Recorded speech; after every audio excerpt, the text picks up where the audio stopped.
Hello everyone, আমার একটা নতুন ব্লগে তোমাদের সবাইকে আবারও স্বাগতম। তো আজকে যে দিনের ব্লগটা আমি তোমাদের সাথে শেয়ার করতে চলেছি সেটা ছিল দোলের দিন। তো আমরা দোলের দিন সকাল সকাল বেরিয়ে পড়েছিলাম ঘুরতে যাওয়ার জন্য।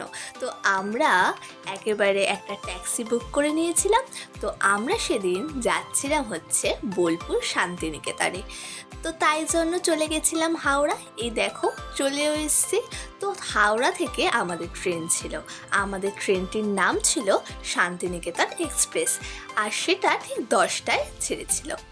তো তাই জন্য একেবারে তাড়াতাড়ি বেরিয়ে পড়তে হয়েছে। তো এই যে আমরা হাওড়ায় নেমে গেছি। আমাদের সাথে যাবে হচ্ছে আমার ছোট বুয়ার ফ্যামিলি।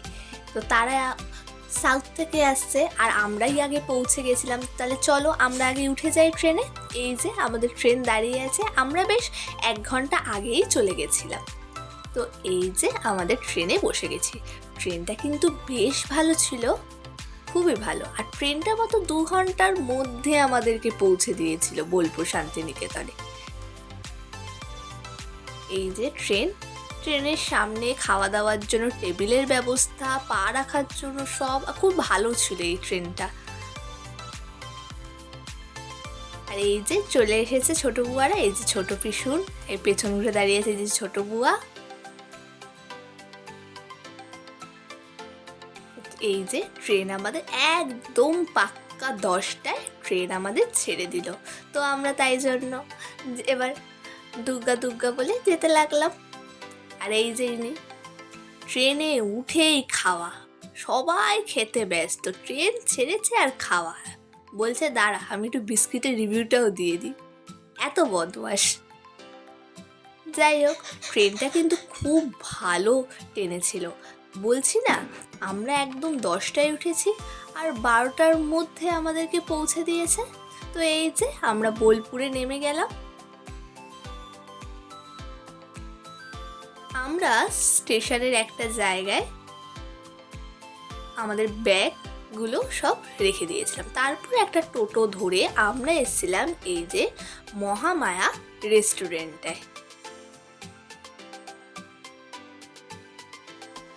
এই রেস্টুরেন্টটায় নাকি মানে চিকেন, মাটন, মাংসের সব খাবারগুলোর জন্যই নাকি এই রেস্টুরেন্টে বেশি পপুলার সবার কাছে। তো এই জন্য তো আমরাও নিয়েছিলাম চিকেন ভাত। কিন্তু সত্যি কথা বলতে আমার খাবার দাবারগুলোর প্রাইসটা খুবই হাই লেগেছে, কিন্তু খাবার দাবার মোটামুটি ভালোই ছিল, ঘরোয়া। তারপর সেখান থেকে বেরিয়ে আমরা একটু রং খেলে নিলাম। রং মানে আর কি আবির।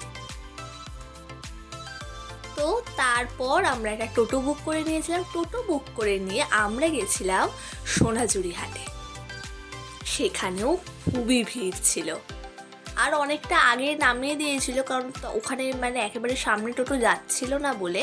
তো এই যে চলে এসেছি সোনাঝুরি হাটে। আর সেদিন রোদটাও যা মারাত্মক ছিল।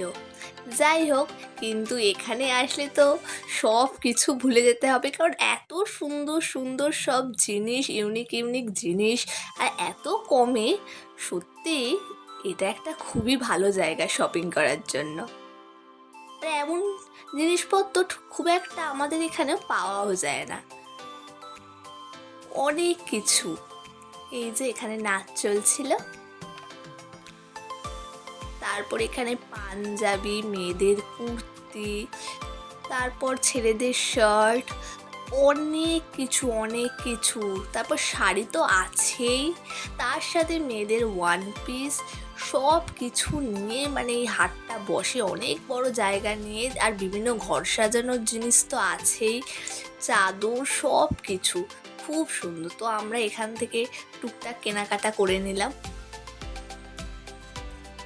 এই যে কি সুন্দর জায়গাটা, আর প্রত্যেকটার কত জিনিসপত্র।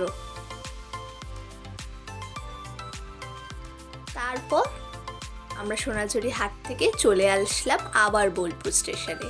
সেখান থেকে আমরা লাগেজগুলো আবার নিয়ে নিলাম আমাদের। তারপর সেই লাগেজগুলো নিয়ে আমরা একটা ট্রেনে করে চলে গেছিলাম তারাপীঠ। আর হচ্ছে আমরা তারাপীঠেই থেকেছিলাম। তো এই যে আমরা ট্রেনে উঠে মাত্র 1 ঘন্টার মধ্যেই পৌঁছে গেছিলাম তারাপীঠ। তো সেখান থেকে আমরা একটা গাড়ি বুক করে নিয়েছিলাম। তো সেখান থেকে আমরা তারাপীঠে আমাদের হোটেলটায় নেমে গেলাম। আমরা যে হোটেলটায় থাকি সেইটার নাম হচ্ছে ভবতারিণী। এখানে আমি একেবারে যতবার তারাপীঠ গেছি আমি সব সময় এই হোটেলটাতেই থেকেছি, তাই জন্য সেখানেই যাব অবশ্যই। এই যে তো তারাপীঠে যাওয়ার পর এই যে তারাপীঠে ঢোকার গেট, খুবই সুন্দর লাগছিল।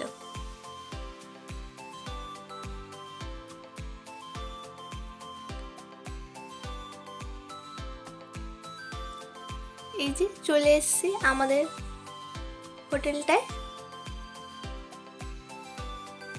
এই যে হোটেলটা, আমি হোটেলটার ভিডিও লাস্টের দিন তুলেছিলাম কেমন ছিল রুমগুলো, তাই জন্য রুমগুলো একটুখানি অগোছালো লাগছে, কিন্তু যাই হোক রুমগুলো তোমরা দেখো বেশ ভালোই ছিল।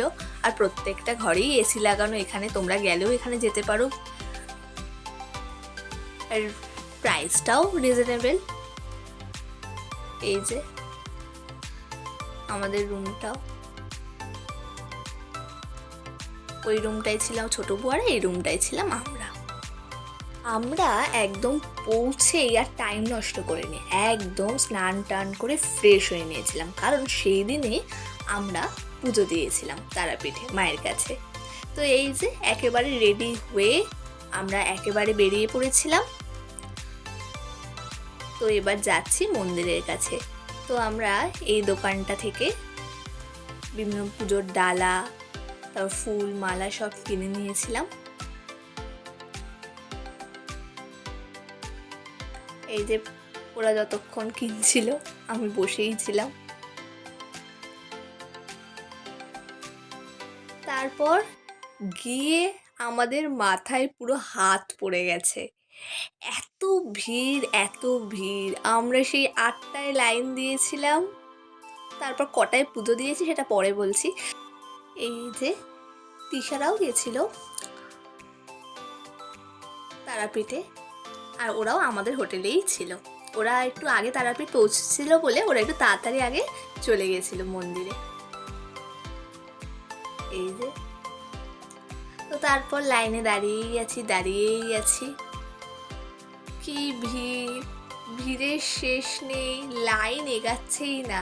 আর দোলের মধ্যে গেছি, সেদিন নাকি 2বার আরতি হয়েছে অনেক কিছুর জন্য। তো লাস্ট অবধি আমরা 12টার সময় পুজো দিয়েছি। সব দোকানপাট সব বন্ধ হয়ে গেছে। এই যে দাদা নমস্কার করছে। 8টায় লাইট দিয়ে আমরা 12টায় পুজো দিয়েছি। সব খাবারের দোকান বন্ধ হয়ে গিয়েছিল। আমাদের ভাগ্য ভালো ছিল যে এই দোকানটা খোলা ছিল। তো এখান থেকে তাই জন্য আমরা ভেবেছিলাম বিরিয়ানি কিনে নিয়ে একেবারে চলে যাব। সব শেষ খাবার দাবার, শুধু চাপ আর তন্দুরি রুটিই ছিল। তো আমরা চাপ আর তন্দুরি রুটি কিনে এখান থেকে চলে গেছিলাম হোটেলে গিয়ে খাবো বলে। তো এই যে তারপরে মারা খাবার দাবার বাড়ছিল, খাবার দাবার খেয়ে আমরা শুয়ে পড়েছিলাম একেবারে, কারণ পুরোটা দিন খুব জার্নি পড়েছিল। তো এইভাবেই আজকের দিনটা কাটালাম। তো পরের দিন কি করলাম সেটা জানতে হলে আমার চ্যানেলে অবশ্যই চোখ রেখো। এখানেই শেষ করি। ভালো লাগলে like, comment, share and subscribe. Tata.